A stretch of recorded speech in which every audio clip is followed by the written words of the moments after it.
All right, we are back with another daily football fix, as it says right here. Yeah. And we have not changed clothes. We had time to do our laundry, though. Yeah, we did. That's right. Yeah, these are new clothes. Yeah. Yeah, that's a ticket.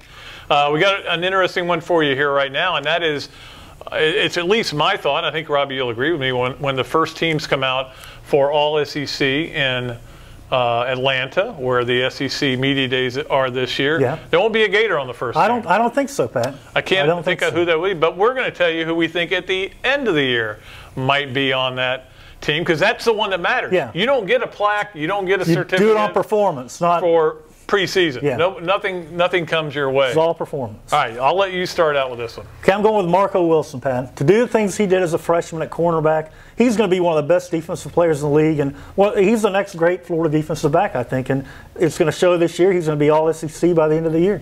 And his bloodlines are pretty good. Yeah, great bloodlines, and he may be a first-round pick. Who knows? Yeah, it's a good choice. The first guy that I thought about, I took off my list, was C.C. Jefferson. The reason is because of that injury. We don't know how that's going to affect him. He'll be a second team because of that, I bet, preseason. Well, and I think that we don't know how he's going to be in terms of strength, because he's not going to be able to do a lot of the workouts.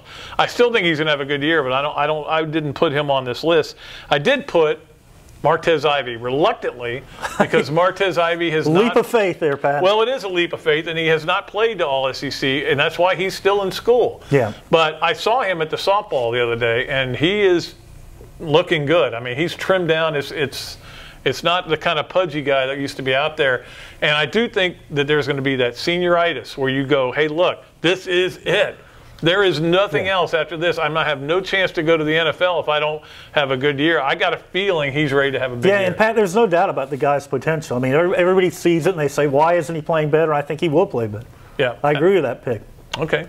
Now, what's your next one? My next one is David Reese, Pat. I mean, people talk at middle linebacker. People talk, he's not great in space. All he does is make plays. He tackles people. He's a great tackler. He's got great instinct. And I think he's going to put up huge numbers and be all SEC. He's a good leader, too. Yeah, he is. He's a great leader. The guy, he's a tackling machine. Yeah, and I think that's one thing that Florida maybe has lacked a little bit sometimes in the last few years. But I think having a leader like that's going to help. I went to defense as well. With the other corner, and C.J. Henderson. Good call there. Obviously, he's had some big moments, but I think he was a little erratic last year. It's a freshman, man. Yeah. I mean, you gotta expect that. I mean, Tease Tabor was erratic at times his freshman year, but I think he's ready to have the burst-out year where he just is a dominant player. And the thing is, you mentioned Marco Wilson, the golfer. Dawson, yeah. Yeah. Where are you going to go? Well, that guy's there. Let me try over here. Try the nickel guy, and maybe. it doesn't work out so well, so I like him. And then my third pick is Jordan Scarlett. Now, that's a hard one. Not that I don't think he's an all-SEC type running back. I think he's NFL ready already. But in the SEC, you have some offenses that are a little more run-oriented, where you're going to get more carries, and the numbers go up. And let's face it, those guys, when they're voting on that, all they're doing is going, who had the most yards? All right, exactly. I'll put him in there. Yeah. I think Jordan Scarlett's going to be one of the 3 best running backs in the SEC this year. And if he breaks enough long ones, he may end up in there. But I think he has a chance to get there. I agree, Pat. And I think my next pick has a chance to be one of the best receivers in the league, with a caveat, though, if he's eligible.